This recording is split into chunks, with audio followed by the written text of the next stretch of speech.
అందరికీ హాయ్ అండి. ఆహ్, ముఖ్యంగా జన సైనికులకి, వీర మహిళలకి నాదొక చిన్న విన్నపం అండి. నేను ప్రొఫెషనల్‌గా కమెడియన్ అయ్యుండొచ్చు గానీ, పర్సనల్‌గా 80% మార్కులతో బీటెక్ కంప్లీట్ చేసి, ఈ సమాజం మీద, రాజకీయాల మీద, అలాగే వ్యక్తుల మీద, విలువల మీద, అన్నిటి మీద అవగాహన కలిగిన ఒక వ్యక్తిని నేను కూడా. ఆంధ్రప్రదేశ్‌లో ఓటు హక్కు ఉంది కాబట్టి జరుగుతున్న విషయాల మీద మాట్లాడే హక్కు నాకు కూడా ఉందని నేను మాట్లాడుతున్నాను. అంటే జనసేనకి 24 సీట్లు అని అనౌన్స్ చేయగానే చాలామంది పవన్ కళ్యాణ్ గారిని తిడుతున్నారు. కొంతమంది అలుగుతున్నారు. కొంతమంది అసంతృప్తి చెందుతున్నారు. ఇంకొంతమంది అయితే మోసిన జెండానే కిందేసి కాలుస్తున్నారు. ఇంకొంతమంది అయితే వేసిన స్టిక్కర్స్‌ను లాగేసి పీకేస్తున్నారు. ఇవన్నీ చూసి నిజంగా మనసుకి చాలా చాలా చాలా బాధ అనిపించింది. ఒక్కసారి ఆవేశంతో కాకుండా మీ ఆత్మసాక్షిగా ఆలోచించి చెప్పండి. తన నమ్ముకున్న ప్రజలను కానీ, తనతో నడుస్తున్న నాయకులను కానీ మోసం చేసే వ్యక్తిత్వం పవన్ కళ్యాణ్ గారికి ఉంటుందా అండి? పెట్టిన పార్టీకి సపోర్ట్ చేసే మనమే ఇంత ఆలోచిస్తే, ఒక పార్టీ పెట్టిన వ్యక్తి ఇంకెంత ఆలోచించుంటాడు? ఒక డెసిషన్ తీసుకోవడానికి తనలో తాను ఎంత మదనపడి ఉంటాడు? ఇది ఒక్కసారి ఆలోచించాలని మనస్ఫూర్తిగా కోరుకుంటున్నాను. 10 సంవత్సరాలుగా ఎటువంటి అవినీతి చేయకుండా తన సొంత కష్టార్జితంతో పార్టీని నడుపుతున్న గొప్ప నాయకుడు పవన్ కళ్యాణ్ గారు. అలాంటి వ్యక్తి గురించి మన శత్రువులు మాట్లాడినట్టు మనం కూడా మాట్లాడితే నిజంగా బాధ అనిపించిందండి. అంటే 24 సీట్లు ఏంటి, అదేంటి, ఇదేంటి అని 2019లో కనీసం ఆయన్ను కూడా గెలిపించుకోలేని మనం అదేంటి, ఇదేంటి అని అడిగే హక్కు నిజంగా మనకు ఉందంటారా? అరే, చిన్న పరీక్ష ఫెయిల్ అయితేనే ఇంట్లో నుంచి ఒక 10 రోజులు బయటికి రాము.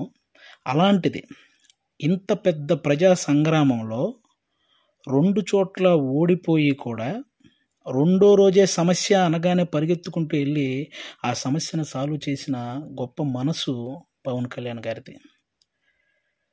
తన పిల్లల కోసం బ్యాంకులో దాచిన డబ్బును కూడా తీసి కౌలు రైతుల కష్టాలు తీర్చిన పవన్ కళ్యాణ్ గారి గురించా మనం ఇలాంటివన్నీ మాట్లాడేది? ఎన్నో సమస్యల మీద ఎంతోమందికి ఎన్నో రకాలుగా సహాయం చేసిన వ్యక్తిత్వం.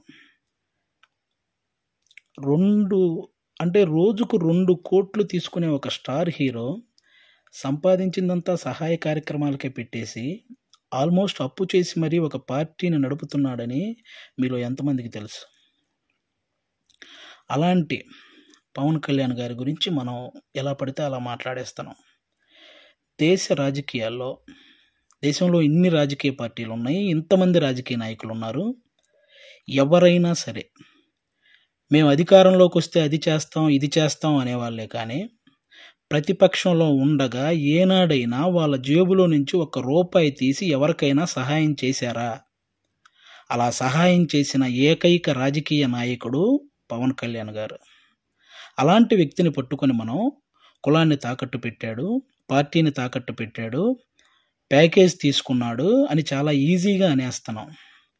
అమ్మలాంటి కులాన్ని, పార్టీని తాకట్టు పెట్టే వ్యక్తే పవన్ కళ్యాణ్ గారు. డబ్బుకు అమ్ముడుపోతాడా? ప్రతిపక్షంలో ఉన్న టీడీపీ కంటే అధికార పక్షంలో ఉన్న వైసీపీ దగ్గరే ఎక్కువ డబ్బు ఉంటుంది కదా. మరి అమ్ముడుపోయే వ్యక్తి అయితే వాళ్ళే కొనుక్కోవచ్చు కదా.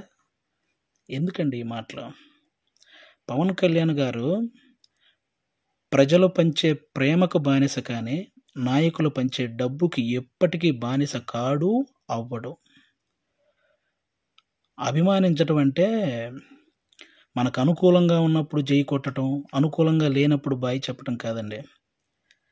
ఒక నాయకుడు ఎలాంటి డెసిషన్ తీసుకున్నా దానికి కట్టుబడి ఉండటాన్నే అభిమానించటం అంటారు. అదే నిజమైన అభిమానం అంటారు. అలా ఉండగలగాలి. ఎవరో రెచ్చగొట్టే మాటలు, మన మీద కావాలని చూపించే జాలికి వాటిని చూసి మన నాయకుడిని మనమే ఎప్పుడు తక్కువ చేసి మాట్లాడకూడదు. అలాగే టీడీపీ కార్యకర్తలకు కూడా నా నుంచి ఒక చిన్న విన్నపం అండి. 2014లో ఒక్క సీటు కూడా ఆశించకుండా పూర్తి మద్దతు చంద్రబాబు నాయుడు గారికి ప్రకటించారు. ఆ త్యాగాన్ని గుర్తించాలని మనస్ఫూర్తిగా కోరుకుంటున్నాను. అలాగే 2023లో 14 సంవత్సరాలు ముఖ్యమంత్రిగా చేసిన ఒక వ్యక్తిని, పేద కుటుంబాల్లో ఎంతోమంది పేద విద్యార్థులు వాళ్ళు ఐటీ జాబ్ చేయొచ్చు, అమెరికాలోకి వెళ్ళి సెటిల్ అవ్వచ్చు అని ఈ ఐటీని తెలుగు రాష్ట్రాల్లో ప్రతి ఒక్కరికి పరిచయం చేసినటువంటి చంద్రబాబు నాయుడు గారు లాంటి వ్యక్తి ఒక 70 ఏళ్ల పైబడిన వ్యక్తిని జైల్లో పెడితే నిజంగా చాలామందికి బాధ అనిపించింది. అలాగే పవన్ కళ్యాణ్ గారు అక్కడికి వెళ్ళి కలవడం జరిగింది. పొత్తు అనేది పెద్ద సభలు పెట్టి ఆడంబరంగా చేసుకోవచ్చు, కానీ అలాంటి ఆడంబరాలు కోరుకోలేదు. అక్కడ కష్టాన్ని చూశాడు. ఆ జైలు ముందుకు వచ్చి అక్కడే పొత్తును ప్రకటించాడు. ప్రకటించిన వెంటనే జన సైనికులందరికీ ఏం చూసించాడో తెలుసా? అవసరంలో మనం ఆదుకున్నాం కాబట్టి అనవసరంగా టీడీపీని ఎవరైనా తక్కువగా మాట్లాడడం కానీ, తప్పుగా మాట్లాడడం కానీ చేయొద్దని జన సైనికులందరికీ చూసించారు. ఒక సభలో మనం మాట్లాడేటప్పుడు జనసేన, టీడీపీ అని సంబోధిద్దాం, వాళ్ళు మాట్లాడేటప్పుడు టీడీపీ, జనసేన అని సంబోధిస్తారు అని కూడా చెప్పి కార్యకర్తల్లో ఒక ఉత్సాహాన్ని నింపారనమాట. అంటే ఒక పొత్తు ధర్మాన్ని ఇంతకంటే నిజాయితీగా పాటించే వ్యక్తి ఎవరైనా ఉంటారా?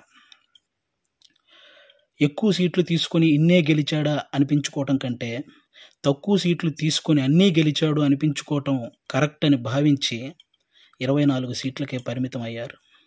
కాబట్టి టీడీపీ కార్యకర్తలందరికీ రేపొద్దున ఆ 24 చోట్ల టీడీపీ కార్యకర్తల ఓటు ట్రాన్స్ఫర్ ఖచ్చితంగా జనసేనకు జరగాలి.